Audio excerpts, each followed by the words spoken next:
Back on record, State versus Davis, C-377-407. Looks like we have the jury lined up. Anything we need to address before we bring them in?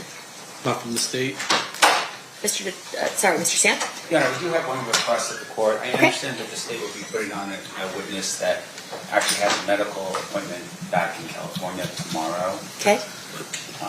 And so as a result, I would like to be able to do my cross after they present all of their direct evidence, which would include the recording that will be played with regards to an interview with Mr. Davis. But I'd like to do that at the end instead of in the middle like we did yesterday or the other day with Detective Miller. There were questions I wanted to ask Detective Miller that I just couldn't do after the recording had been played. And so I understand that this Detective Dupree, would be in California tomorrow for the appointment. So you understand that he's going to be back in California, but you still want to do it via Zoom? Sure, yeah, because I don't want to miss with this appointment on. So no objection to him doing it via Zoom, but you want the state to present all of the information that they're presenting through him, and then you do your cross? Yes. Okay. I think we can accommodate that, right, State? Well, I mean, there is approximately 5 hours worth of recordings with him. Once it's into evidence, our choice to play it, whether he's on the stand or not, is when we decide to play it during the trial. I explained to Detective Dupree that I planned to do my direct and his cross-examination today because I knew that he had to be out of here. Okay. I don't think he'd be opposed to subject to recall with Mr. Sanft if he wants to go and would come back on by Zoom, but I am opposed to the idea that they're going to control the way we present our evidence. We'll do direct, we'll do cross. If there's anything he wants to additionally have from Detective Dupree, I don't think that he would necessarily be opposed to getting on a Zoom in his case. All right. Do you guys want to talk to him real quick to see if he can be recalled? If there's something that needs to be done after everything's presented? Okay, I just want to clarify. I heard the state basically say that they don't want me to dictate how they want to present the case. I'm perfectly fine with that. I'm just saying... You're not stipulating that they can play it outside. Look, I mean, this is a matter of professional courtesy. I would definitely allow him to go back to California to do what he's doing. But he's on the stand. Technically, he's not supposed to be released until after the court releases him from the subpoena. And so as a result, if you want to play that game, then I would want him to stay here overnight so he can at least be cross-examined by me. I just was trying to be nice about it by doing it the other way, but it seems now like I have to recall this person.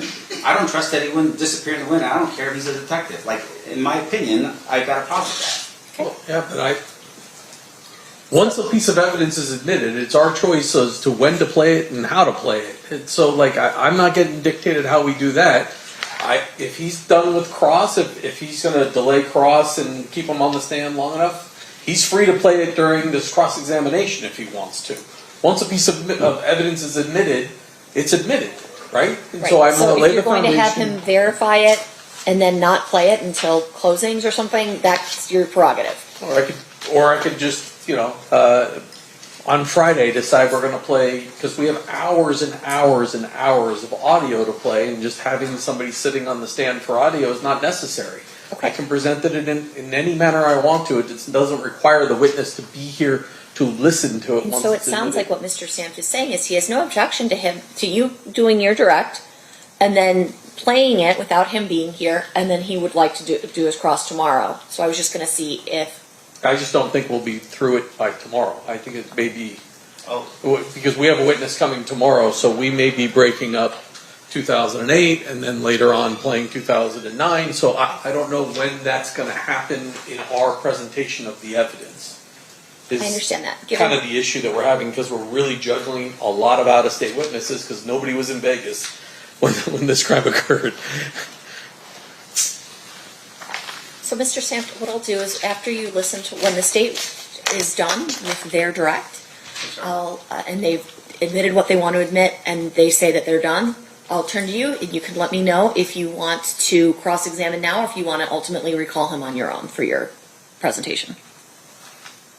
And there's a little bit of a regret with regards to Detective Miller, and I do understand there were some audio-visual problems with his connection, right? In terms of there were questions that I look back and listening to this video or this audio that I should have asked him that I didn't ask him. I do not want to fall into that same regret with regards to Detective Dupree. So I just know that there will be questions. Do you want me to ask? Do you want me to ask then? I guess I was just trying to get somebody to figure out if he would be available at a later time for recall. That's all I'm trying to do at this point, so that I can see what my options are. I'd be happy to go out and talk. I think he's in the back. So if you guys want to talk to him and see if he has a time afterwards, I understand your concern. I understand your point that we can just admit it and play it at closings. Essentially, we don't. Once something's admitted, you can play it whenever you want. That is true. You also may have questions that get formulated after the item is presented. So let's see if there's a possibility for him to be recalled at all at any point. I have no problem with doing that. Okay. But I don't know if he's available. Yes, ma'am. So go check with him, and then we can come up with a plan.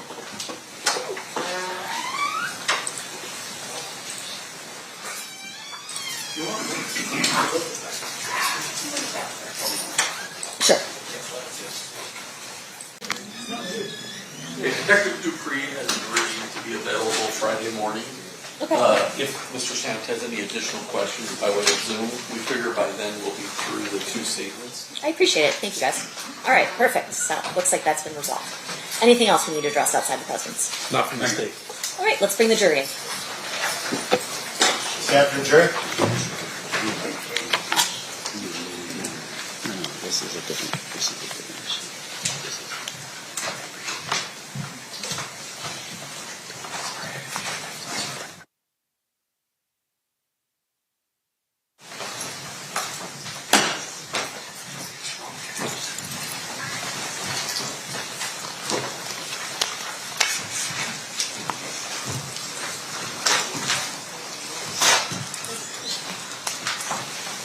Do the parties stipulate to the presence of the jury? Yes, sir. Yes, sir. Okay, you may be seated.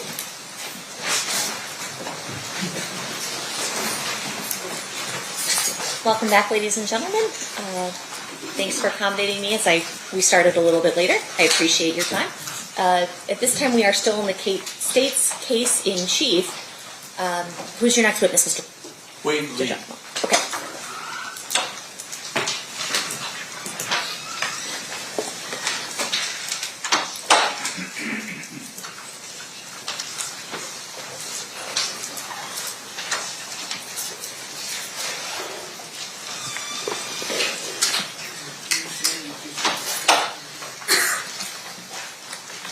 You do solemnly swear the testimony you're about to give in this section shall be the truth, the whole truth, and nothing but the truth, so help you God?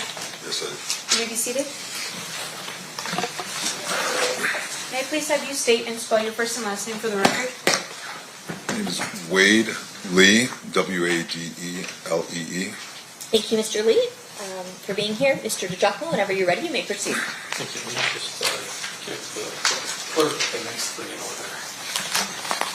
I know we're kind of messed up. The next thing. Okay. Sir, back in the 90s, how were you employed? I was a special agent with the FBI. How long were you with the FBI? 25 years. And when did you start? May of 1996. May of 1996? Yes. Yeah, I've been retired that long, actually. 5 years. I want to direct your attention to the 1997, 1998 time period. What was your assignment? What were you doing for the FBI at that time? I was assigned to a squad that was working in State Streets Task Force. I was on basically the Violent Crimes Major Offenders program, working gangs in South Central. You said Project Safe Street, and that's a federal task force that has multi-agency people on it? Yes, that's correct. The way it was generally organized, there were several squads in LA, the LA division of the FBI, that were assigned to different regions of the area, the territories. My squad was assigned to the Watts area of Los Angeles, South Central. As part of your duties, did you have a partner by the name of Agent Holiday? Yeah, Todd Holiday, yes. Did there come a point in time when the two of you, along with other members of your squad, begin an investigation into a criminal street gang by the name of Grape Street? Yes, it was. Can you explain to the ladies and gentlemen of the jury what Grape Street is? The Grape Street Crips was a large gang organization that operated out of the Jordan Downs housing projects. It was basically believed to be the largest Crip set in all of America. And our squad was working the violent aspects and drug dealing and aspects of that organization. As part of your investigation into Grape Street, did you come across a person that you identified as Duane Davis? Yes. And do you see Mr. Davis here in court today? Yes, I do. Can you point him out to describe something he's wearing? It's the gentleman sitting in the at the defendant's table with the blue shirt and tie. And how is it that you came across Mr. Davis? During the course of our investigation with Grape Street, when you're looking at the organization, there was numerous techniques that we used for investigating, whether it was informants, wiretaps, surveillance, active interviews, and things of that nature. During the course of that interview, Mr. Davis kind of came under the umbrella under the course of our investigation of one of his associate family members by the individual of the name Rodney Blackman. And did Rodney have a nickname? Speedy. During the time period that you're doing this investigation, well, let me ask you this. As part of Project Safe Streets, as well as being assigned to the Watts area, were you aware of the various gang sets and their Yeah, I mean, while our squad was working that investigation on Grape Street, you always would have crossover in other areas. For example, in Watts, there were 3 main housing project areas. Each of them you had fairly prominent gang organizations, as well as gangs that came up from the Compton area and other parts of South Central Los Angeles. So there was usually crossover, whether it's from drug activity or other sort of gang violence, things like that. And you mentioned one of them, the Jordan Downs. Yes. What type of housing, what type of gang activity was going on in the Jordan Downs?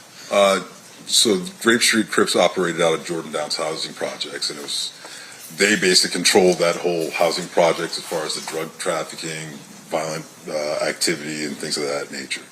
If somebody were hiding out from blood gang members hunting him, and he was a Crip, obviously, would it be safe for him to be inside the Jordan Downs? Yeah, from other rival gangs and things of that nature, yes, generally speaking. You mentioned that Mr. Davis had a cousin, I'm going to call Speedy. At some point, do you wind up learning information that allows you to arrest Mr. Davis for some criminal offenses? Yes, we were part of our investigation while we were up on Mr. Blackman. There was a period of time when Mr. Davis actually was staying with Blackman. It was actually after the Tupac Shakur murder. During the course of our investigation of the Grape Street Crips and of Blackman and things like that, we were able to obtain information and evidence to develop a case against Mr. Davis. And can you just describe the general allegations of the case? It was drug trafficking, 2 kilos. He was indicted and arrested for selling 2 kilos of cocaine. And the type of evidence you had against Mr. Davis, what was it? Most of it was telephone conversation intercepts from wiretaps, court authorized wiretaps. And based upon the charges, ultimately, do you indict Mr. Davis for some crimes related to drug trafficking? Yes, he was indicted, arrested, and then eventually pled guilty. The type of sentence Mr. Davis was facing when he was indicted, what kind of ranges are we talking for those kind of charges? I believe it was around somewhere in the nature of 10 years and initially, but it varies depending on individuals' prior criminal history, whether they were felony convictions, drug trafficking offenses, and things of that nature. It also varies depending on the type of drug that the individual might have been accused of trafficking. Back then, and at that time period, the federal sentencing guidelines, there was a difference in sentencing for rock cocaine, crack cocaine versus regular powder cocaine and things of that nature. And he was indicted for trafficking 2 kilos of powder cocaine. As part of that investigation, does there come a point in time when you do what's known as a proffer with Mr. Davis? Yes, we did. And describe for the ladies and gentlemen of the jury what a proffer is. So a proffer interview session would be, it's usually considered, it's a fairly common practice, particularly in the federal criminal justice system, where we have an individual who's been indicted and arrested, and it sort of is the beginning of a negotiation for a plea agreement, if you will.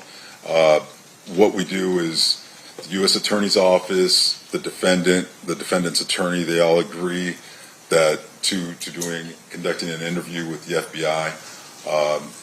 The terms of that agreement are such that the defendant has to be open and candor, tell the truth regarding the questions that we ask him. In return, the FBI, Department of Justice, will not use what the defendant says in that proffer session against him in this case in chief that we have him charged with. There's a couple little caveats. One being that if during trial the defendant goes on to make statements that contradict what he said in that proffer session, at that point it violates it, and we can use his statements against him. Those are generally in nature. And then we agree to keep the nature of the interview confidential. Your Honor, may we approach? Yeah.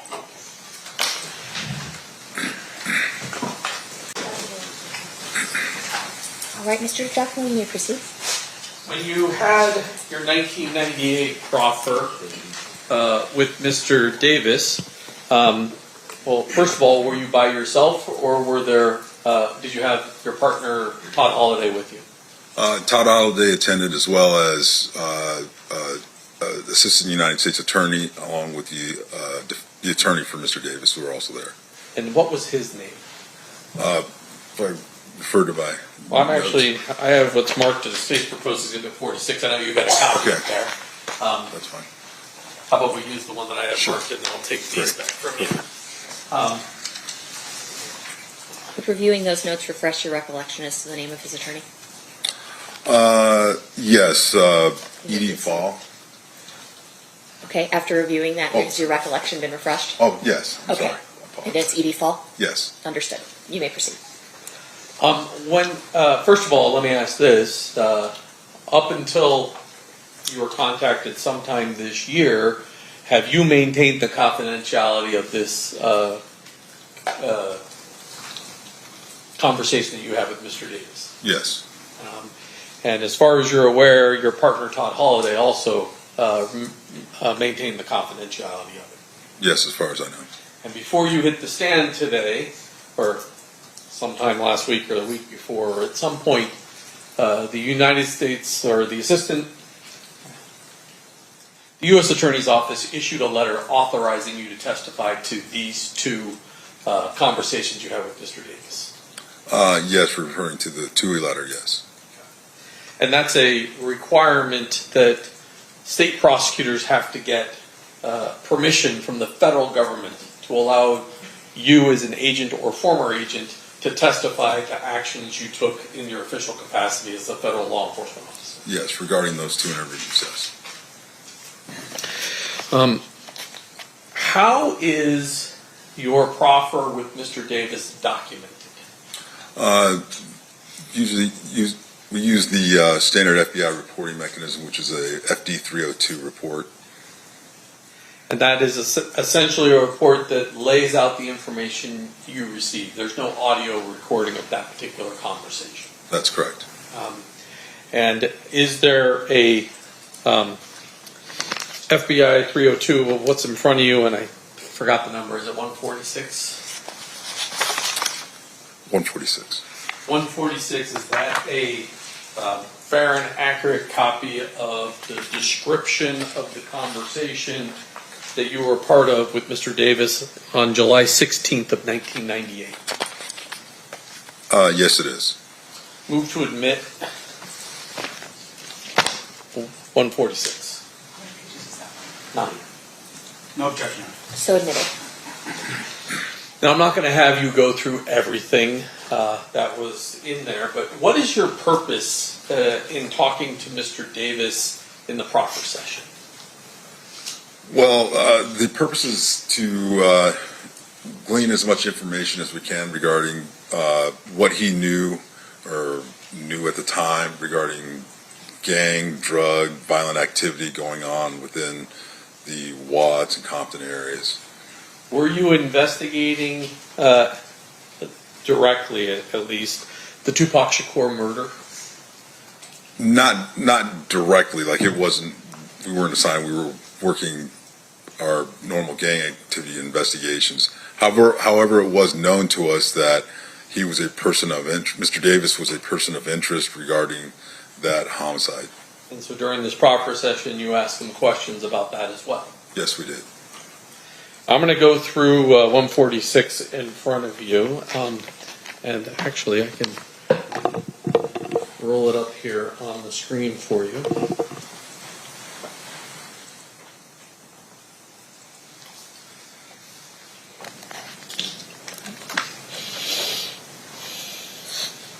Oh, well, it would help if I plugged the computer in.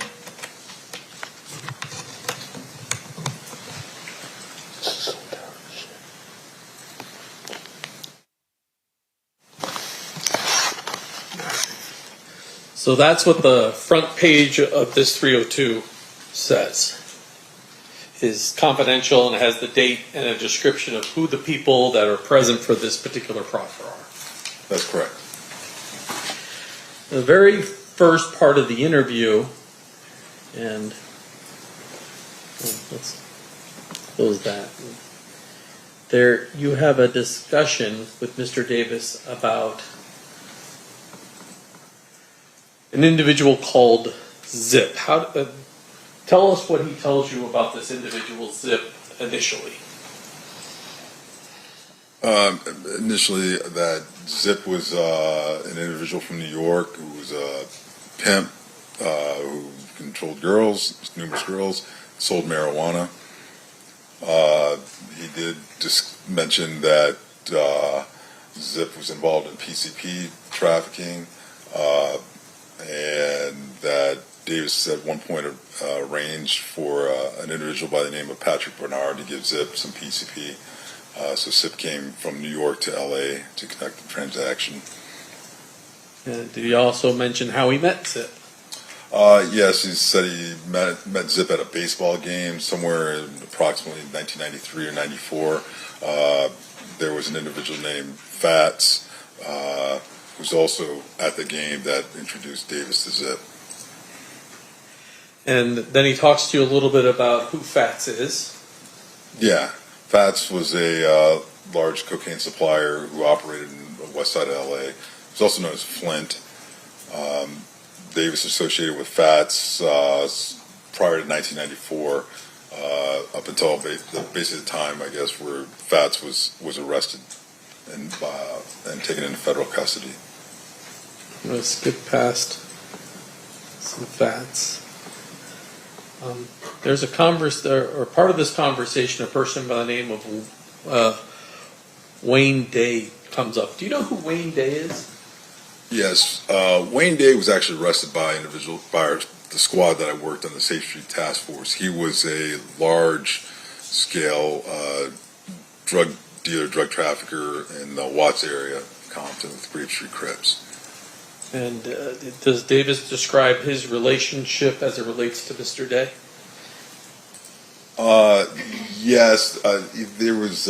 He mentioned that they were related. That Davis had an uncle who was the uncle of Wayne Day. Is how he described it. And then there's a conversation in this next paragraph where Mr. Davis makes mention of Mr. Day having Compton sewn up. What does sewn up mean? Well, in terms of having control of all the drug trafficking in that specific area, and actually, there was mentioned, agents mentioned to him, it said that Wayne Day had Compton sewn up, and Mr. Davis said actually that he had part of Compton sewn up, that he didn't have the south side part that Davis operated in. And then does he tell you what his role is in the south side part of Compton as it relates to drug trafficking? When you say he, you're referring to Mr. Davis, sorry. That Mr. Davis had that side of Compton handled as far as the drugs. And did he talk to you about who handled the north side of Compton? Yes, he did. It was an individual who was a former Compton PD officer by the name of Reggie Wright Jr. All right. I'm going to drop down a little bit here to the part where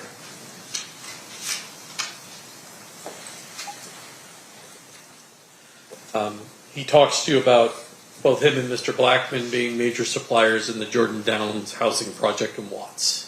That's correct.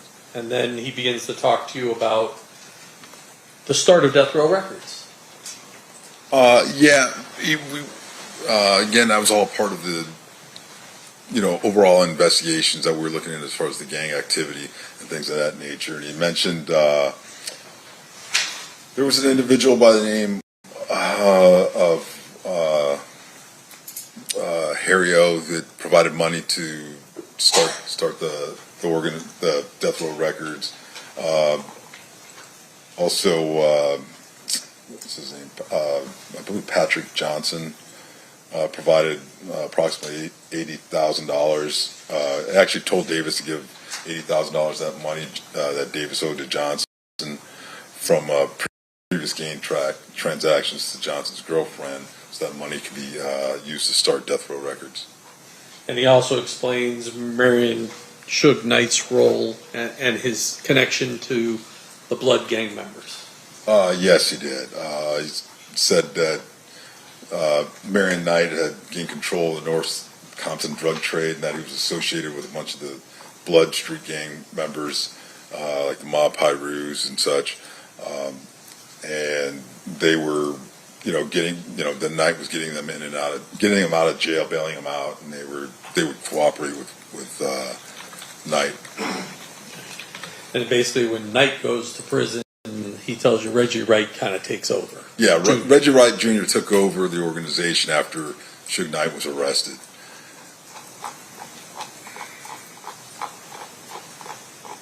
You already mentioned Harry O. But Davis claims to actually be involved in the delivery of some of the money associated with the startup of Death Row Records. Yes.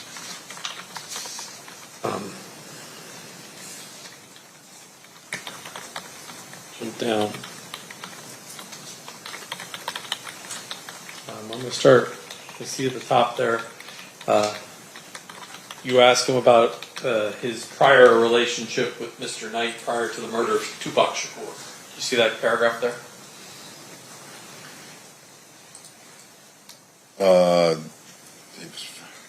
Yeah. I mean, Davis said that he told us that he never had any issues with Suge Knight or any of those individuals prior to the incident in Vegas with the killing of Mr. Shakur.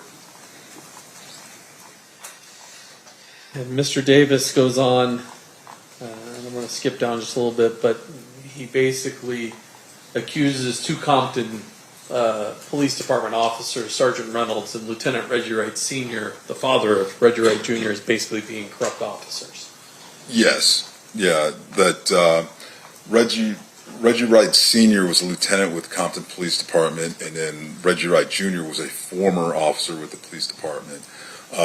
He had then started a company called Right Way Security, and then he was working with Suge Knight, doing security, although some claimed it wasn't on an official capacity, for Death Row Records, looking at their parties and such and things like that. And they would, Right Way Security, they would employ Compton PD officers and things of that nature to conduct their business for Mr. Knight. And he also mentions Omar Bradley. Who's Omar Bradley? Omar Bradley's former mayor of Compton, the city of Compton. He mentions Mr. Bradley saying that he was associated with Knight and the other Blood Pyro gang members. Skip through the part.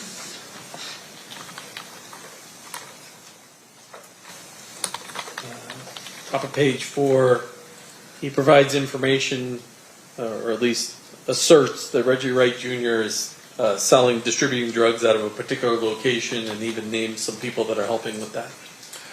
Yes, he stated that Reggie Wright Jr. Had a drug distribution location, an auto body shop called Untouchables, that was located at the corner of Alondra and Washington in the city of Compton. The shop was owned by an individual by the name of Melvin Hurd, and then Hurd, a guy by the name of G. Ray and Jim helped distribute cocaine from the shop. He also mentions some people that work for Reggie Wright Jr. and assisting in the cocaine distribution. Yes, he stated that Reggie Wright Jr. had an individual by the name of Mob James, who was a member of the Mob Pyru street gang, individual named Flip, who distributed out of a shop location on Compton Boulevard, and Harris. There was an individual known as Buntry. But we at the time we wrote it out as Bump Tree, but we believe that actually was an individual known as Buntry, Montreal, or Alton McDonald? Yes. Buntry, B-U-N-T-R-Y? Yes. Alton McDonald, who was the brother of Mob James, which is James McDonald. Also another individual named Trayvon Lane, who was a Mob Pyro gang member, and then Kevin Woods. And then they can kind of read this themselves, but at some point he talks about an incident that occurs at a neighborhood mall involving a person named Marcus. What does he tell you about that? Yeah, this was a few weeks before the murder of Tupac Shakur. This individual, Marcus, who was a Southside Crip, was at a mall by himself. Several Blood Street gang members attacked him and started beating him up. Then an individual, Mr. Orlando Anderson, who was the cousin or nephew of Mr. Davis, observed what was happening and went in to help Marcus, and they beat up and fended off the other gang members. And then he moves on to describe the incident at the MGM casino the night of Mr. Shakur's murder. Yes, he did. And what did he tell you? He told us the day of the murder of Tupac Shakur that the Blood Street members, some Blood Street gang members saw at night. They saw Orlando Anderson. They attacked him because of the previous incident at the mall. After the attack, Mr. Davis, Anderson, Orlando Anderson, and their girlfriends went back up to their hotel room at the Excalibur Hotel, and he said that was it. They didn't have any involvement. They stayed in the room the rest of the night. He tells you that the room was in Anderson's name. Yeah, the room was in Anderson's name. That they'd driven up to Vegas from the LA area in a Land Cruiser, and that they had some other associates, Corey Edwards, Kevin Davis, Terry Brown, aka Bubble Up, Big Dre, and Wynn also traveled to Las Vegas. They stayed at the MGM. And he repeatedly denies to you knowing who killed Tupac Shakur. Yeah, he said they didn't have any knowledge of what happened, that they weren't involved. He did later speculate that maybe it was some Compton police officers that were working for Suge Knight, and that maybe it was because he had heard that Tupac was talking about possibly leaving Death Row Records or something to that effect. But his suggestion was that perhaps Knight, who's driving the car, had Compton police officers shoot Tupac in the car Suge's driving. yes, something to that effect. I'm going to keep rolling down here. He gets back at page 5 to talking about Zip. So how does he tell you? Well, he talks about Zip and how he becomes associated with the Notorious B.I.G.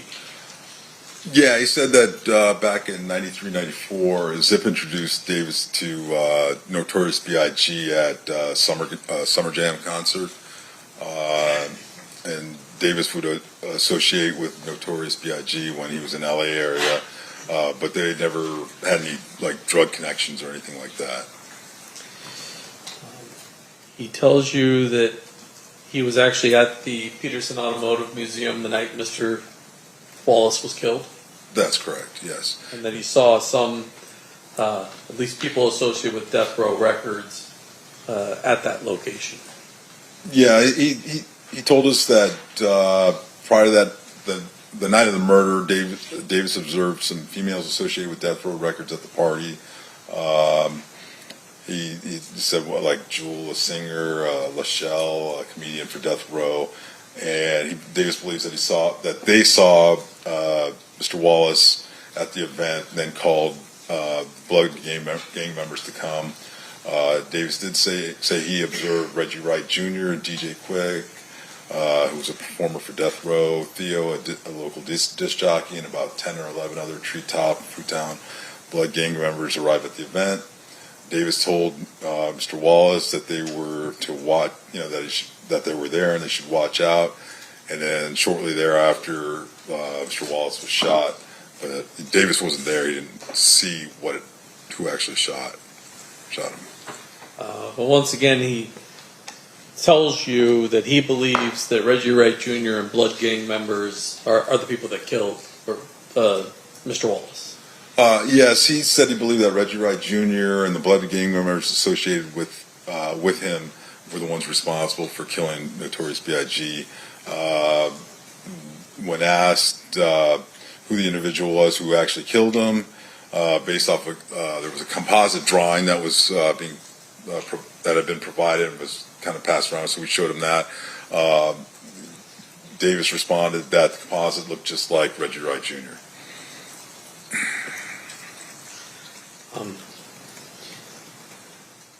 Do you remember the day that you arrested Mr. Davis on the indictment? Yes. What day was that? I believe it was May 28th, 1998. Was it the day before the Orlando Anderson's killed in his own shootout Yes. in California? Yes. And Mr. Davis talks to you a little bit about that without going into the specifics, but he talks to you a little bit about how Mr. Anderson wound up dying. Yes, he did.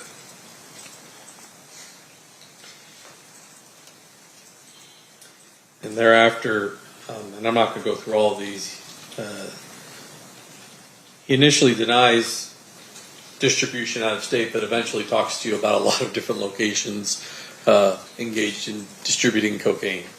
Yeah, I mean, we asked him to discuss all the individuals out of state who he supplied cocaine to and all the local individuals he supplied and distributed to. He initially said that he hadn't distributed out of state to anyone or knew of anyone who did it within the last 3 years, but then he went through and we started asking about specific individuals, and he would provide more details and information about who he had supplied and what he had supplied and sort of the details.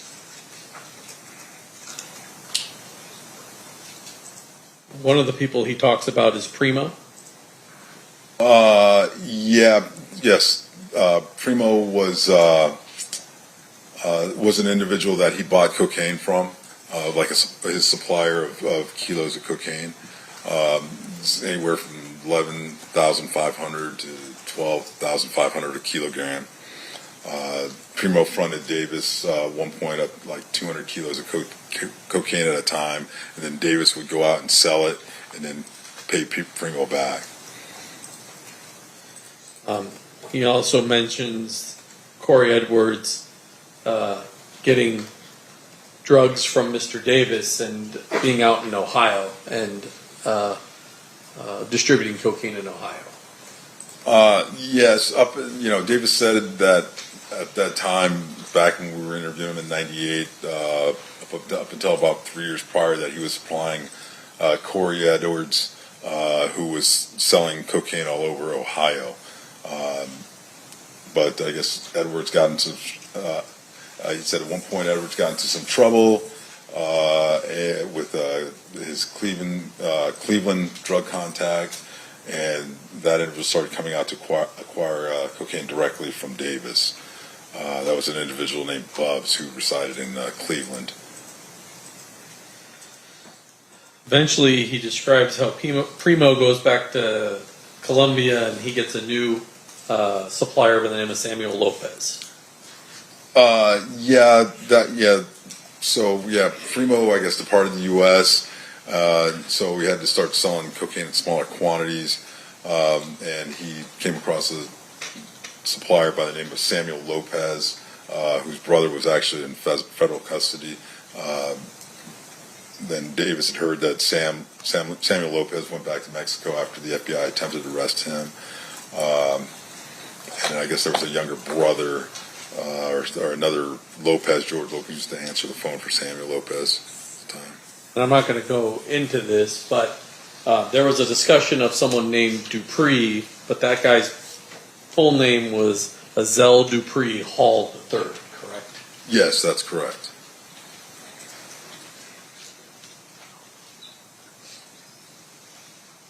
He talks specifically about the phone calls that you were playing for him, that you had captured him on the wire. That's correct.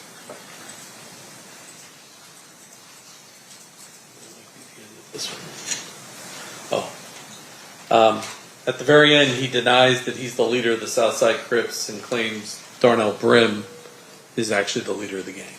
Yes, he's even though he had said that he was large-scale, basically a drug trafficker on that south side of Compton, that Darnell Brim was actually the head of the gang, if you will. Okay. Now I want to move on. Shortly after that conversation that you had with Mr. Davis, did he enter a guilty plea to some charges and get sentenced to 70 months in federal prison? Yes, he did. That's a little less than 6 years. So he got some benefit from talking to you from what the... Yeah, I don't know if it was 70 months. It might have been 77 months, 70 or 77 months. I don't recall specifically.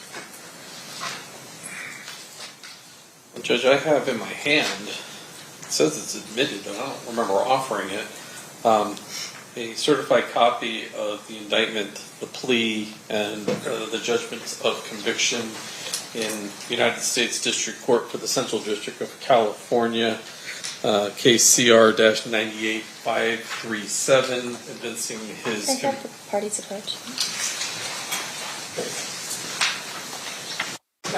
All right, that will be, apparently was admitted as 75, but it will be admitted formally as 75. Additionally, ladies and gentlemen, you have heard and will continue to hear testimony regarding drug trafficking, conspiracy, gang affiliation, as well as a federal conviction of Mr. Davis's. These are not offered to show that Mr. Davis has a propensity to commit crimes. Instead, they are offered to establish credibility of the statements made by defendant in relation to this case, as well as motive and identity. Mr. DiGiacomo, you may proceed. Thank you, Judge. Now, after Mr. Davis goes to federal prison... Hang on one second. They're not offered to show propensity to commit crime, and you are not to consider them for any propensity that Mr. Davis has any propensity to commit crime. You may proceed, Mr. Giacomo. Sorry, I phrased that wrong. Subsequent to Mr. Davis going to prison, do you and your partner, Todd Holliday, go to federal prison and have just a voluntary conversation with Mr. Davis? Yes, we did. We went to Is that situation different than the Proffer situation? It is in that it's a strictly voluntary interview. His attorney, the U.S. Attorney's Office, were notified of us contacting him because he's in custody. But the terms of the Proffer, it's not the same as the Proffer agreement. It's just a normal, regular interview. But once again, you do promise him confidentiality during Yes. that conversation. Yes, we did. And up until the U.S. Attorney authorized you, you maintain that confidentiality. That's correct. I'm showing you what's been marked as State's Proposed Exhibit number 149. Is that the 302 that describes that particular conversation? Yes, it is. Move to Exhibit 149. Any objection? No objection, Your Honor. So admit. And I'm going to put that one up on the screen. Can you tell me the date that occurred? The interview. Let's see here. April 15th, 1999. Okay. And the report's generated on April 20th of 1999. That's correct. Okay. You begin the conversation with him talking about Mr. Anderson and his death. Is that fair? Yes, that's correct. And then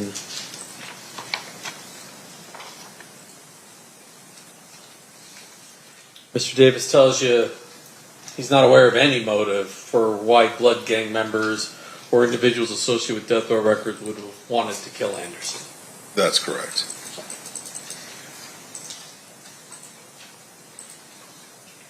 And then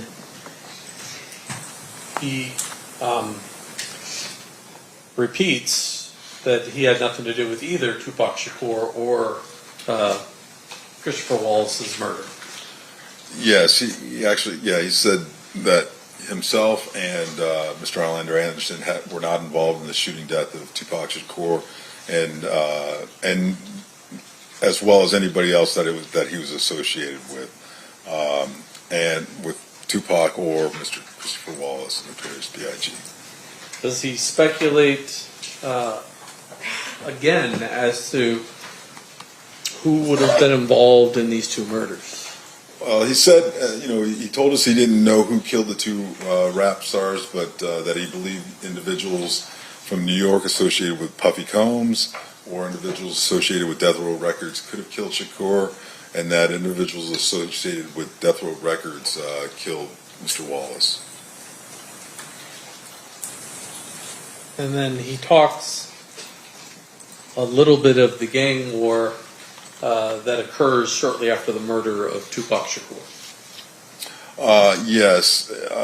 Basically, he said that there was a conflict between Davis and Mr. Marion Knight that resulted, as a result of the shootings, that the conflict, there was basically a war going on between Southside Compton Crips and Compton Blood Pirate gang members, stemming from the mall altercation with Marcus Nunn and Orlando Anderson and other members of Southside Compton Crips, along with the Compton Blood gang members.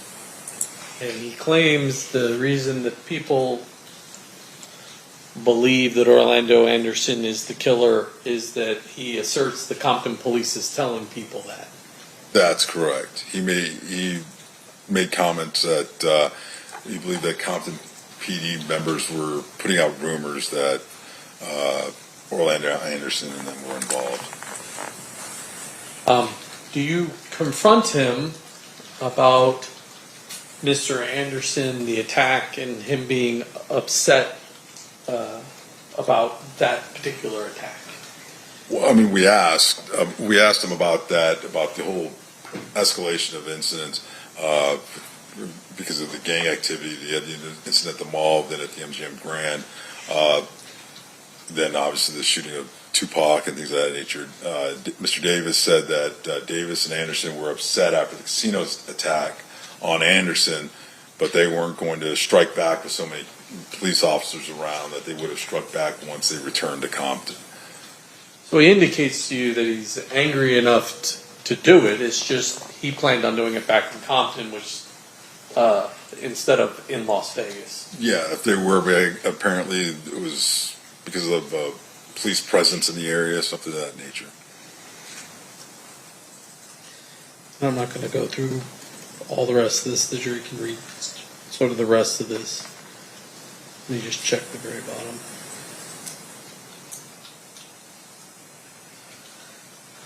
Well, thank you, Agent. That completes my questions. Okay. Mr. Sanft, cross-examination. Thank you, Honor.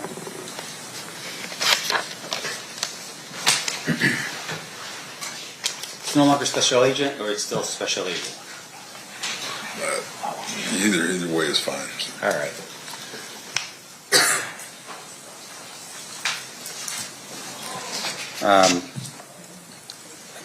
We'll stick with Special Agent Lee. Okay. All right. Now, sir, fair to say, working for the FBI would have been something of an honor, I would imagine, working for an organization like that. Yes. Fair to say, of course, that working for the FBI, I would imagine that other people would consider that to be the creme de la creme of investigation throughout our entire country. Yeah, some people would consider that, yes. You put on seminars for law enforcement agencies throughout the country to help them with their investigative efforts, to help them become better police officers and detectives, fair? You're talking about me specifically? No. Or? Well, you as the FBI. Oh, okay. Yes, yes. And with regard to that, have you ever gone to Compton Police Department to learn how they do their investigative techniques, make yourself or your agency a better agency, or yourself as a better special agent? I'm sorry, could you repeat? Have you ever gone to Compton Police Department to see how they do their investigations to become a better agent yourself? No, I did not. All right. And once again, with regards to what you do as the FBI, you're very specific in your task, right? Your task is whenever there's a violation of federal law, for instance, you're the agency that would be tasked. I'm sorry. Yeah. With regards to federal law, if there's a violation of federal law, you're the agency that typically would be tasked with the investigation, right? Correct. Now, we talked a little bit about the 302s in this case. And the 302, just for the jury's edification, when you say it's a sort of a means, it's really just a piece of paper and a pen, right? It's a report. Right. And so you are writing out what your impressions or recollection was of a specific event or time, right? Correct. So if you're sitting in a room and we're having a conversation, you would note in your report who's in the room and what your impressions were of what was said and who said what, right? Correct. Now, of course, juries here would be curious. You know, we have recorders now, back in 1996, 1998 in this case. Mm-hmm. Recorders were available to the FBI, but of course that's not how you do your job. The use of recordings for the FBI they were not standard policy and procedure for the FBI at that period of time. Yeah, and you've retired since, what, 5 years ago? Yes. During that time period, has it changed in terms of that policy with the FBI? During the time period that I've been retired, Right, no, up until the time that you retired. Has the policy changed? the standard procedure is no, not to record. Right, and so as a result of that, any recording that's done is typically not what the FBI does, right? You still focus on pen to paper recollection onto a 302. Yes. Okay. And so in terms of how you do it, the 302s that we read or at least saw put into the record is the work that you recall, your partner recalls during the course of an investigation. Of that event, yes. Okay. Now, in terms of the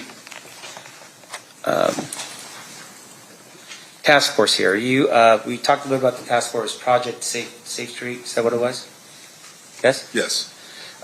Can you tell the jury a little bit of what that project was about? The Safe Streets Task Force. Yes. So it's a compilation of multi-agencies directed to address gang activity within specific areas. So the Safe Streets Task Force initiative is a national initiative, but then there are fundings and directives that are sent to specific areas to address areas of high crime committed by gang activity. Okay. And I would imagine gang activity would include violent crimes, Correct. as well as, say, in this case, drug dealing, Drug trafficking, yes. as long as it's associated with gangs. Yes, primarily so, yeah. Because, of course, you do have the DEA that also runs their own investigations as well. DEA, ATF, yeah, we work with them. Now, in terms of your, about this task force, can you tell us at the time when you were operating on it, who was on the task force? Oh, I mean, there were several agencies in terms of specific agencies. Well, just in terms of your working with other people, do you recall at all who it was that was working on the task force with you at that time? Well, there were members of Los Angeles PD. We've had, I believe there was ATF.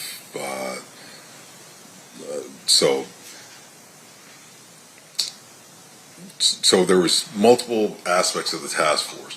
So different squads had different elements working depending on what cities they were in. So we would have Inglewood PD, Compton PD, LA County Sheriffs, LAPD, DEA, ATF. I believe we even had postal inspectors that might be involved. There's just a myriad of different agencies. Sure. Can you tell us who from the Compton Police Department was part of your task force? Our specific task force, the squad that I was on with Mr. Holliday, we did not have an element from Compton PD. Why was that? Because we were working in an area that was in Watts, in South Central Los Angeles, so we had LAPD elements, LA County Sheriffs. So one of the things that we saw today was that one of the individuals that potentially was somebody of interest, I would imagine to you, was a police officer from Compton by the name of Reggie Wright Jr. Well, he was a former police officer. There was Reggie Wright Sr., who was his father. Okay, so your work in Inglewood and this other area, I would assume that that information with regards to Reggie Wright Jr. would have been sent to whoever it is that was working that particular area of LA? Or of Compton. There was a different squad that was working Compton, yes. Can you tell us who that squad was? What do you, Who was in that squad? the agents, or, Yeah. to be honest, I don't, well, I mean, some of the agents I recall. Do you know who that you can recall that was there?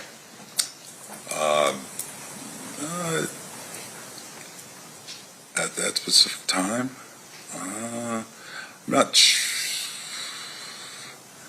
there was an agent, Elliott. Michael Elliott? Yeah, he worked down there, yes.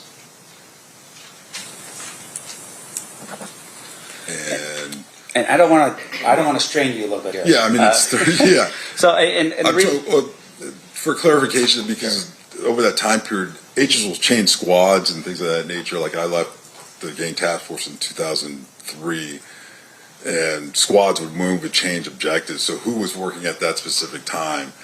There may have been somebody at one period and then it changed or whatever over the course of time. and would it be fair to say, of course, that something like this, if you really need this information, you would refer to a 302, to refresh your recollection if you have Yes. it? Okay.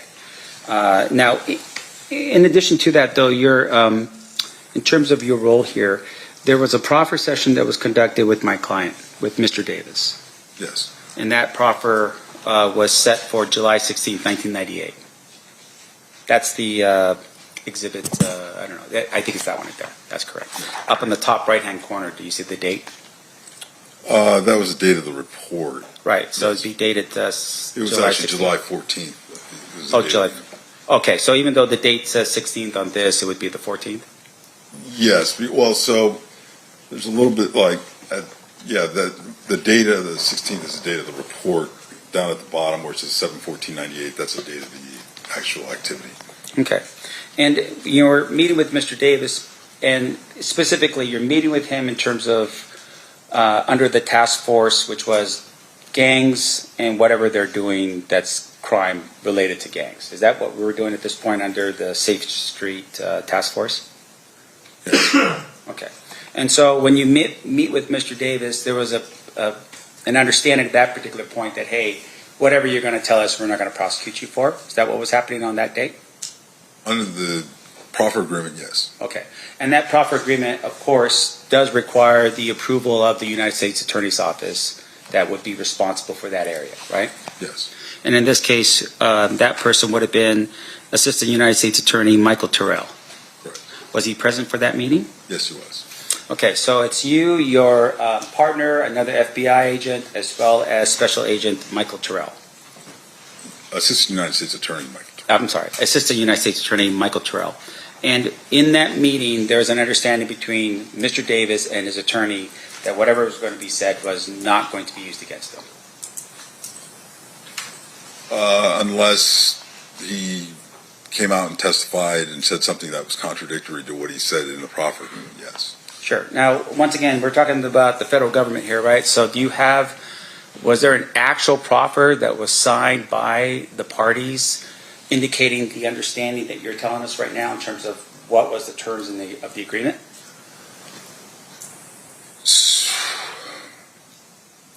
My recollection is that there is, but that's maintained by the United States Attorney's Office. Okay. And since we're talking about that particular proffer here today, fair to say that would be relevant information that we should be considering?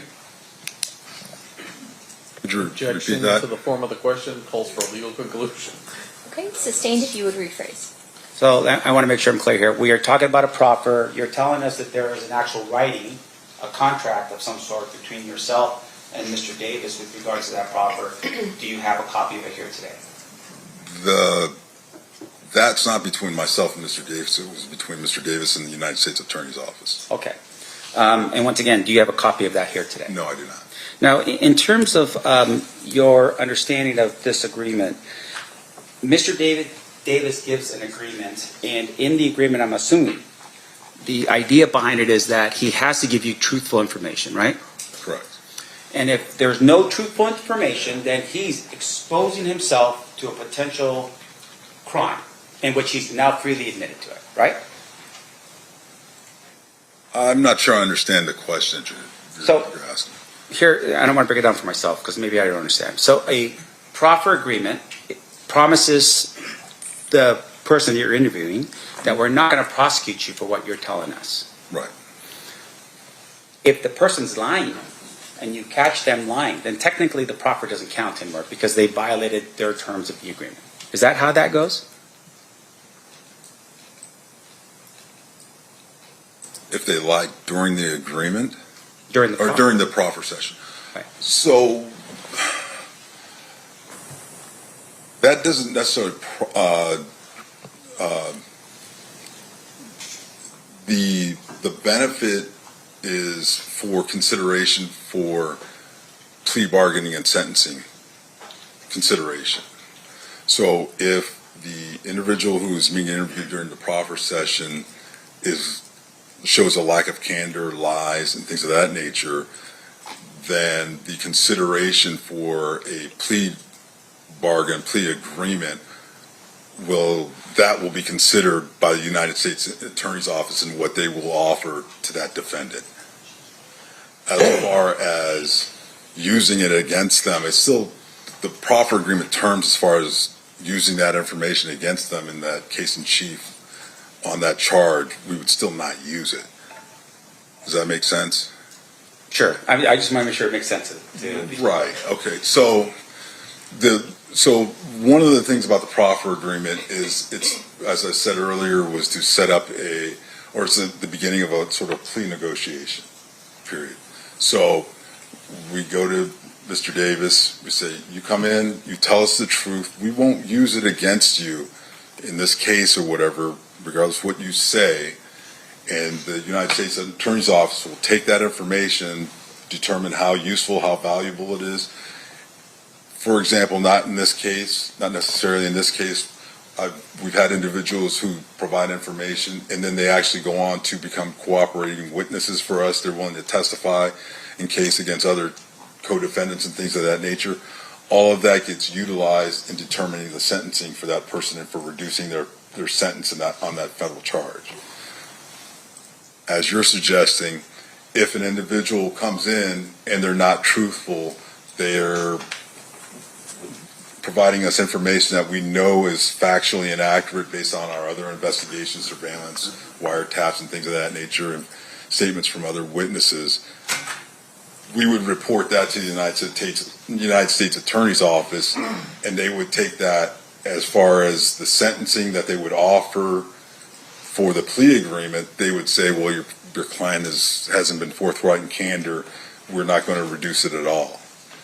Did you do that in this case? Was there any recommendation from you or your partner back to the United States Attorney's office, and specifically to AUSA Michael Terrell, that said, hey, Mr. Davis is not being forthright and truthful with regards to his July 14, 1998 statement? I did not specifically do that. Whether or not Mr. Holliday did, I'm not aware. Now, let me ask you this then. So he gives a statement, and I want to make sure we're clear.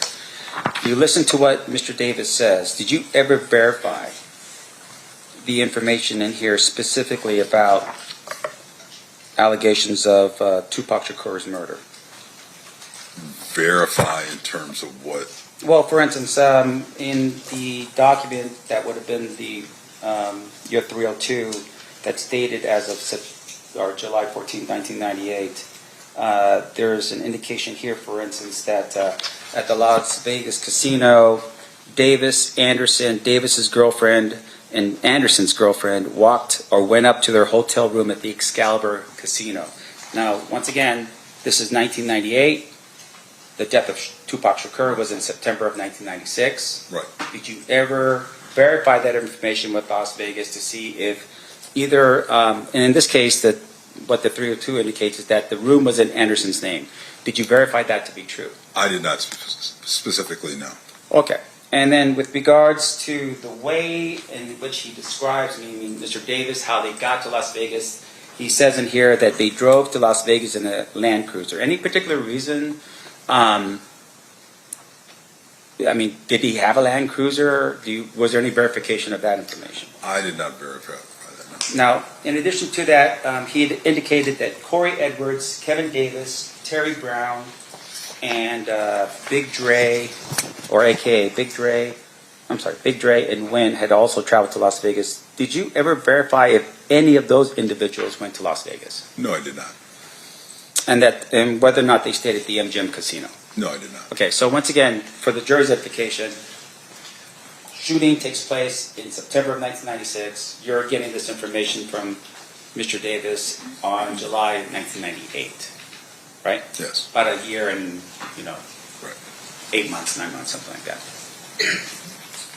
Now, in addition to that, he had made mention, at least with that first interview, that he believed that Compton police officers had been the ones to have committed that particular act, the crime in Las Vegas, in terms of the shooting of Tupac Shakur. Mm-hmm. Is that a yes? Yes. And once again, that's just for the I'm sorry. record. Yeah, Okay. I'm sorry. And with regards to that, though, sir, did you ever look into the possibility that Compton police officers may have been involved in the shooting of Tupac Shakur? I did not specifically know. Okay, and when you say I did not specifically, do you have any personal knowledge as to who in the FBI was responsible for following up with that information? I'm aware that there were numerous investigations going on. There was Las Vegas PD had an investigation. There were Compton PD, LAPD. There were numerous elements of investigation going on regarding the murder of Tupac Shakur. Regarding Mr. Davis, our squad, and what we were investigating regarding the gang activity and the drug trafficking and the charge that he was on, I was not specifically tasked to follow up and track that down. Who did?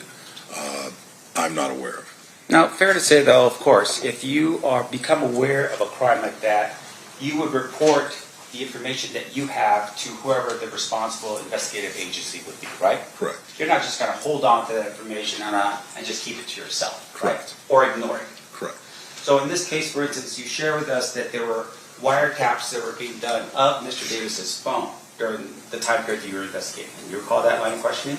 Yes. Now, wiretap is not the same as a pen register, right? Correct.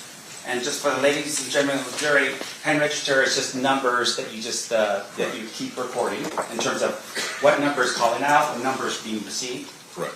And then an actual wiretap is when you listen to phone calls where people are talking on the phone without you telling them that you're doing so, right? Correct. So with regards to the information that you received and the phone calls that you had, were there any phone calls at all in which this guy over here, Mr. Davis, somehow admitted or said anything along the lines of that he was either involved in the murder of Tupac Shakur or that he was even in Las Vegas on the day it happened?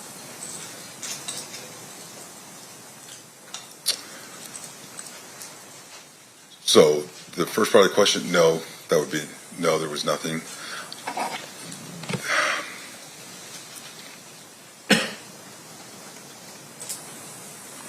Regarding the second part, being in Las Vegas, I believe my recollection is that there was conversation about being in Vegas and coming back to Vegas after the incident, the incident being the murder of Tupac Shakur, but that was it.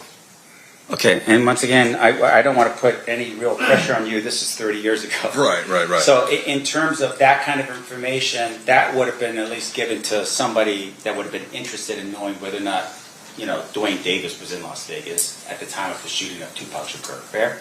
Yes. And as far as you can recall, without looking at any notes to refresh your recollection here, that was never done. Can you repeat that? Sure. Did you personally ever make any calls to either Las Vegas Metro, LAPD, or Compton PD specifically about, hey, there's information here that Keefe was in Las Vegas at the time of the shooting? Was there anything like that? So you asked the question and then you said something, then you asked a different. Could you please? Is that the FBI answer to the question? Let me break it up. Let me break it up. Did you ever make any calls to Las Vegas Metropolitan Police to say, hey, we've got some information here that Duane Davis? No. Did you ever make any calls specifically to LAPD to say, hey, I've got this guy on the phone, or he's making some discussions here that he was in Las Vegas at the time of the shooting of Tupac Shakur? No, I didn't make any calls like that. And then I'm assuming with regards to Compton PD, did you ever call Compton to talk to somebody like, I don't know, Reggie Wright Sr., the gang guy over there, to say, hey, by the way, one of the guys from your community is saying that he was in Las Vegas at the time of the shooting of Tupac Shakur? No, I did not. And I appreciate you breaking that down because I didn't want the jury as well to be confused. Now, in addition to that, you had made mention about the type of volume here, or what the type of volume that Mr. Davis was moving in terms of drugs. I want to make sure I'm clear. What kind of drugs are we talking about? Cocaine. Okay. And can you tell us, just in volume, what kind of volume that Mr. Davis was moving at that time? I can't. I would be total speculation. All based off of what was said in his statements to us. Yeah. I mean, there was one where he said something, I believe, to the effect of like 70 kilos at one time, or that he was fronted large amount. I'd have to look. May I refer back to the report? Sure. Let's see here.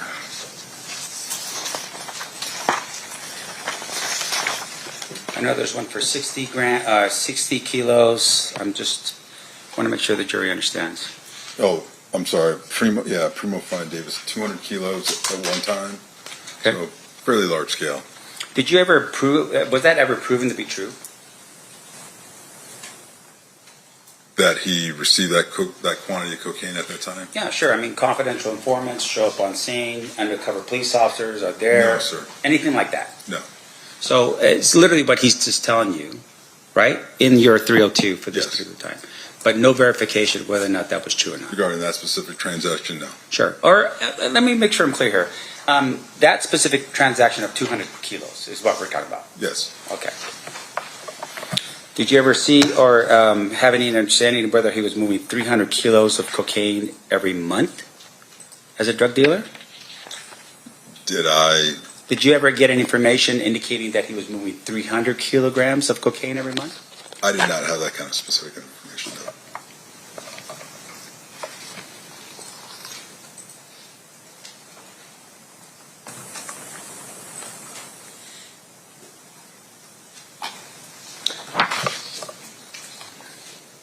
Now, in terms of Reggie Wright Jr., was there, I would assume that because it's not part of your area, did you refer that information to whoever it is that was part of the task force that would have covered the Compton area? That would be most likely, yes. Okay. And in terms of the Compton Police Department, fair to say that at some point they actually disbanded or they were shut down? Yes, that's accurate. And that would have been at what year, I roughly? don't remember specifically. It was somewhere in the late 90s, I believe, or early 2000 period. Okay. And why did they get disbanded? I don't know these specifics. I know there was numerous allegations of corruption and such and things like that in the department. Organizational, structural problem deficiencies. Okay. Your Honor, may I have a brief moment? Yeah.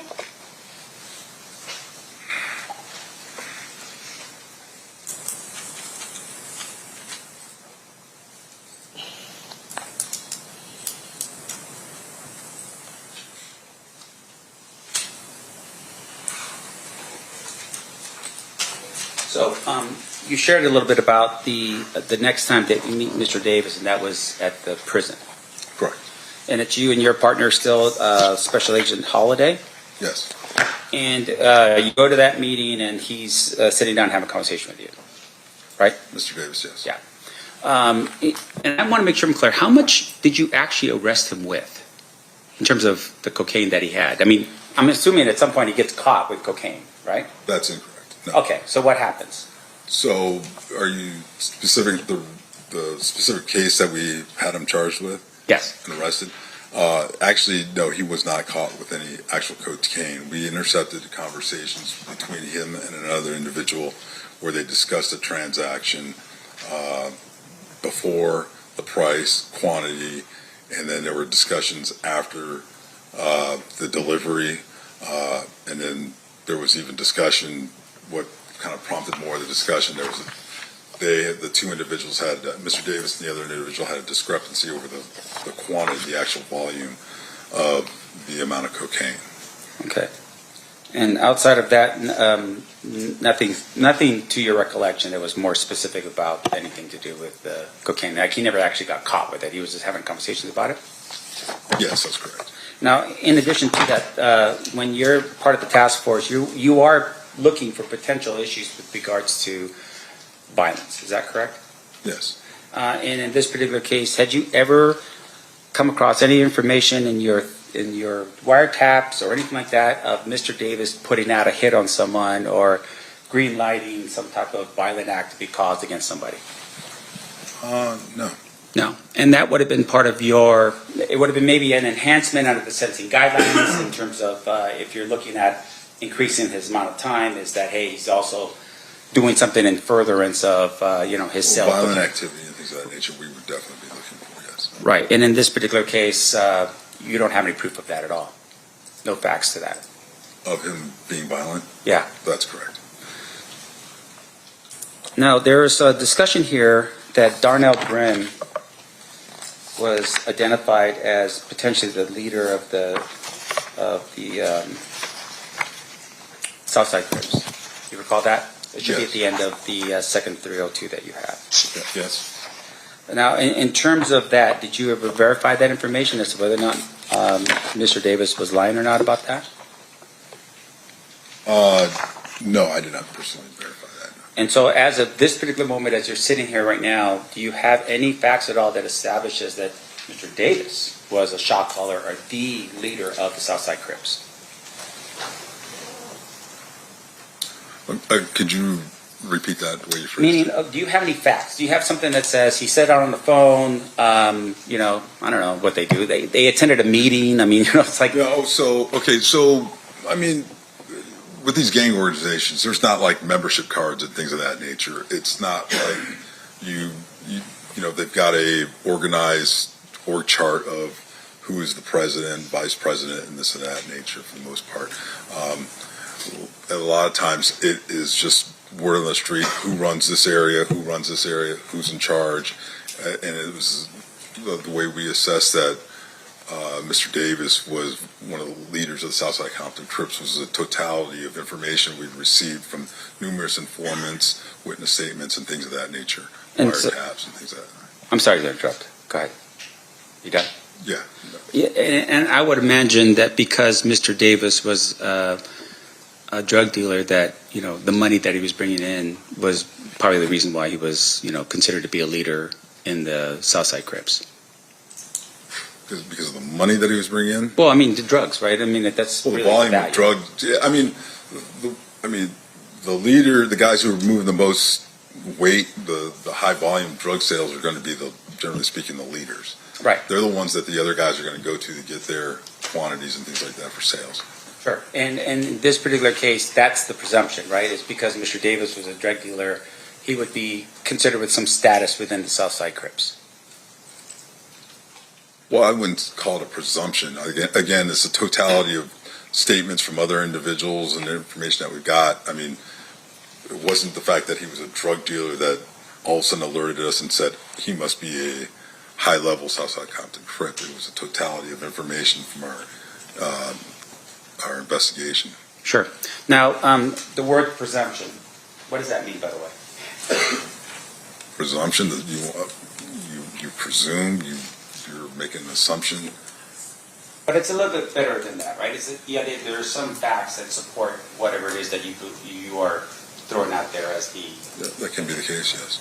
Now, in this particular regard, you talk a little bit about the Lakewood incident, right? It's in your report, I think, and I want to make sure on your 302, this would be... And, sir, if you run across it before I do, this would be page 4 of your 302, the date 7/14/98. Do you see where I'm at? It would be maybe the third, the 1, 2, 3, 4th paragraph down.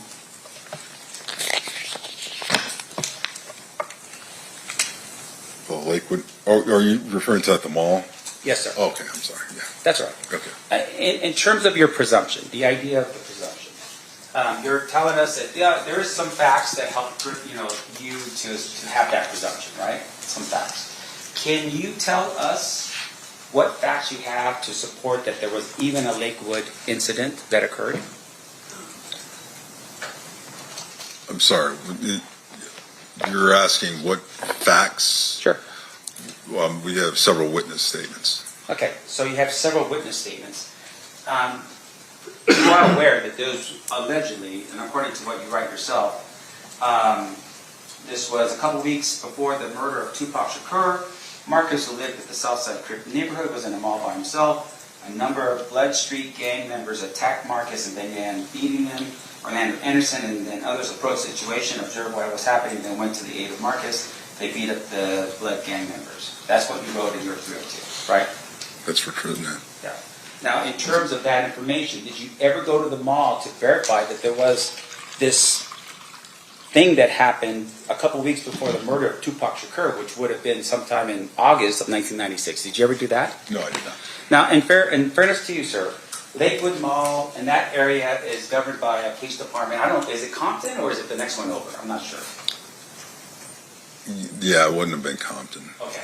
So whoever's the next one, did you ever at any point reach out to that police department to say, hey, Can you get us the information on this so we can verify it before we put it into our 302? That the, a couple of weeks before the murder of Tupac Shakur, there was a beating that took place. Did you ever do that?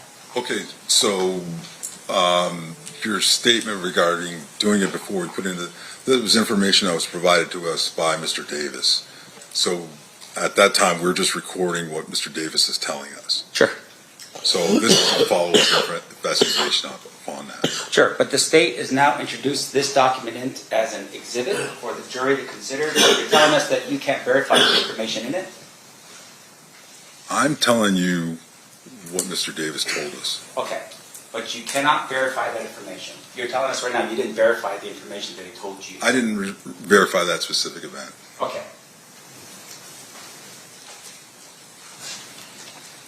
Do you know if your partner did? I'm not sure. If you're referring to Mr. Holliday? Yes, sir. Yeah, I'm not sure. I don't want to speculate yes or no. No, and I appreciate you doing that. I don't want you to do that either. Okay. Now, Mr. Davis is in prison during this time. At some point in the future, you had mentioned that he was in there April 20th, 1999, something like that? During the second interview, yes. Right.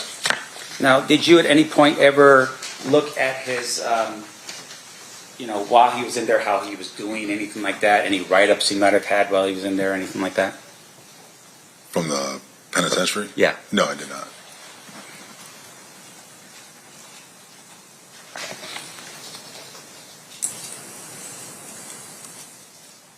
And then finally, just one final thing here. There was some mention in your 302, and I apologize for bouncing you back, but I'm taking you back to the July 14th, 1998 302. But in that 302, there was an allegation, or at least some information that you documented that stated that Reggie Wright Jr. Was dealing drugs out of a auto shop called the Untouchables Auto Shop, owned by Melvin Hurd. Do you recall that? That's actually on the top of page 4. Yes. Do you know why that's important and why you included that in your 302?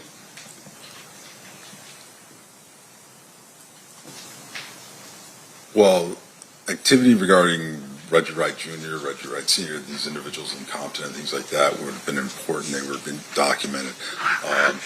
Mr. Davis provided us that information. So again, this is also information that would be utilized for for consideration by the U.S. Attorney's Office and things Right. like that. So all of the information was important. I have no further questions, Your Honor. Thank you, sir. Okay. I appreciate it.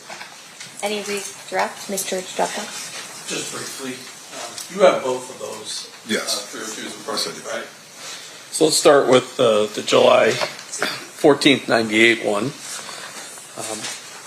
It specifically says in the first paragraph, also, it was understood that the information provided by Davis during the interview would not be used by the FBI in a way which would disclose to individuals outside the FBI that the information came from Davis. Correct. So other FBI personnel may have learned about this, but certainly you wouldn't be calling Las Vegas Metropolitan Police Department and telling them, hey, guess what Duane Davis just told me? That's correct.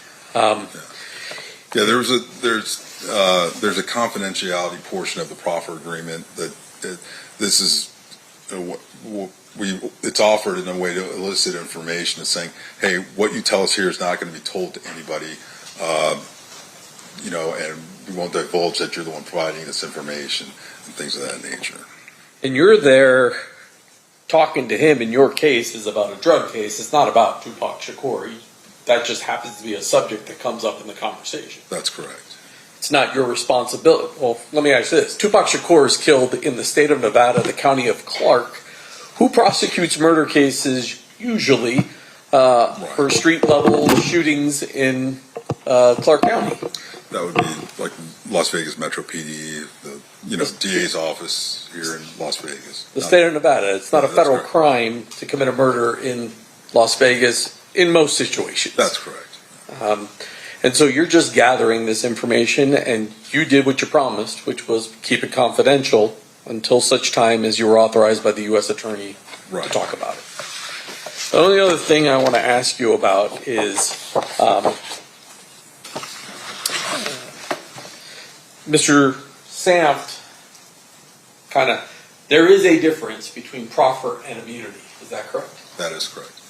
What Mr. Davis was telling you, you wouldn't use against him, correct? Correct. There wasn't any sort of immunity for any crimes that he disclosed. You just couldn't use the statements that he made to you to prosecute him for those particular crimes. That's correct. And that was an agreement between the United States Attorney's Office and Mr. Davis. That's correct. At no point in here did the state of Nevada, the Clark County District Attorney's Office, or any agency other than the U.S. Attorney's Office make an agreement with Mr. Davis about these 302s. That's correct. Nothing further. Any recross based on that, Mr. Sanft? I'm sorry, what was that last question again? I'm trying to figure that out. Hey, so you're telling us, you're giving us information right now about your knowledge of what the other law enforcement agencies had agreements on or not? How do you know that? I didn't give that information. I didn't say that. So can we repeat that last question? We don't have All right, that, well, capability. We can Let me- pause and show you. No, that's all right. I just want to get to the point. What Mr. DiGiacomo just asked you was that, there were no other agreements with regard to your agreement. Your agreement was the sole agreement between yourself and Mr. Davis, or FBI and Mr. Davis, and no other United entity. States Attorney's Office and Mr. Davis. I apologize. The United States Attorney's Office and Mr. Davis, and no other entity, right? I think that's how it was put, Yes. right? Yes. You don't know that, though. Did you, when you... What? Is that a question?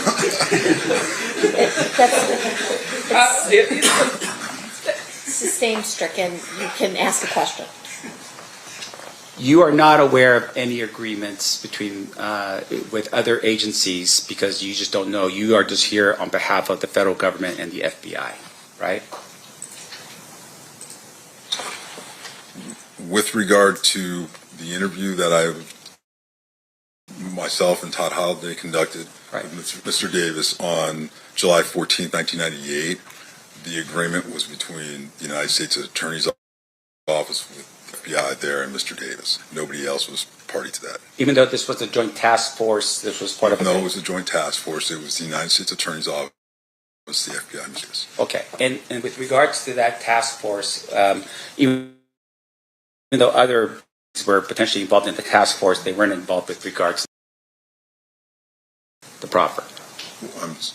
They weren't part of the proffer, is what you're saying, even though it's part of a task force. Correct. Okay, no further questions. Thank you.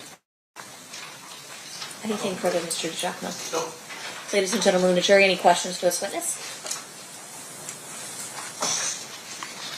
We do have some.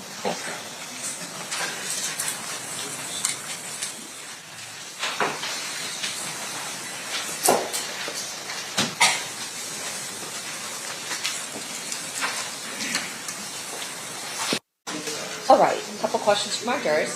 If the proffer information was never followed up on, what was the motivation behind the interview in jail or prison? You want to go ahead and answer? Yeah, so Okay, that's it. Okay. They had these questions. I'm Right. asking you to answer them. Okay, so the motivation behind the interview in the subsequent interview in '99, we were following up on other investigation.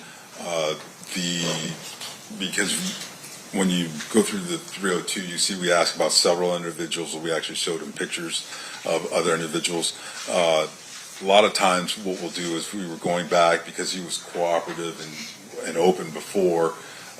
We were attempting to see he would verify other individuals, perhaps identities and things of that nature of other investigative activity regarding gang activity in the area. Okay. And then did anyone with the FBI verify information given by Davis in the proffer? I mean, the total regarding the totality of there was quite a bit of information when we asked about certain individuals and things that he said that we already knew. So because he provided information during the proffer session, there wasn't a need to necessarily go back and verify because we had an idea about the answer to the question. Sort of like you ask a question that you know the answer to, that's how you know if somebody's lying. You start off with that, things like that, simple things, and then you kind of work your way in to other information. So there was a lot of information that we already had other corroborated information on. So when he's providing that information, we have a general idea whether or not he's being open in candor and truthful based off of other investigation, whether it's surveillance, wiretaps, witness statements, and things of that nature. And you might have already answered this, that's the second part of the question, so I'm going to ask it. What information was followed up on by the FBI that was given in Davis's proffer, if you're able to disclose it? What information was followed up on by the FBI that was given in Davis's proffer that you're able to disclose? So, I mean, it's been 30 years. It'd be very difficult for me to follow up on every single aspect. Again, a lot of the information, because it's historical, some of these things that he's talking about went back several years prior to into the early 90s period. So he's talking about, prior drug transactions and things of that nature. Is very difficult or almost impossible to truly verify those types of things. Other things that he talked about, for example, like recordings that were played or photos that he was shown of individuals where he identified and said this is so-and-so, that corroborates what, individuals that we know and things of that nature. So there were things that were done. Was there a specific checklist, a tasking list that was put out after that interview, the proffer interview, to go out and say, go verify? That's really not the way we operate. Usually these files have hundreds of documents in them over the course of an investigation. There's hours and hours and countless hours of wiretaps and things of that nature. So we've got a very voluminous amount of information to go back and check and things that along the way. So at this point, he was already indicted, arrested, and basically going towards either trial or sentencing. The proffer agreement really was an opportunity for him to help himself on sentencing. And then for us to maybe, if he wanted to cooperate and things like that, to possibly open up further avenues of investigation for other individuals who weren't in custody or that were still under investigation. All right. Mr. DiGiacomo, any follow-up based on those answers and those questions? Mr. Sanft? No, Your Honor. Okay. All right. You are free to go. Thank you so much. Sorry. Just leave them right there. Mr. DiGiacomo will pick them up. I'll grab them. Thank you. Are those our exhibits? Yeah. Okay, perfect. Yeah, for sure. All right, statement call the next witness. Darren Dupree. Your Honor, before we do that, may I question? Sure.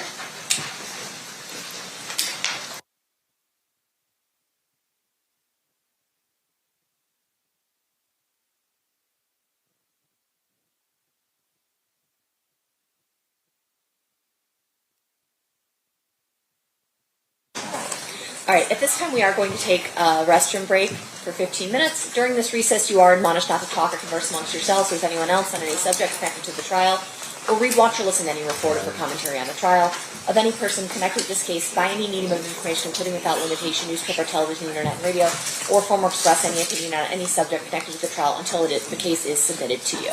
We'll have you guys back here at 3:15. Please rise. For the record, the jury executive room will be in recess.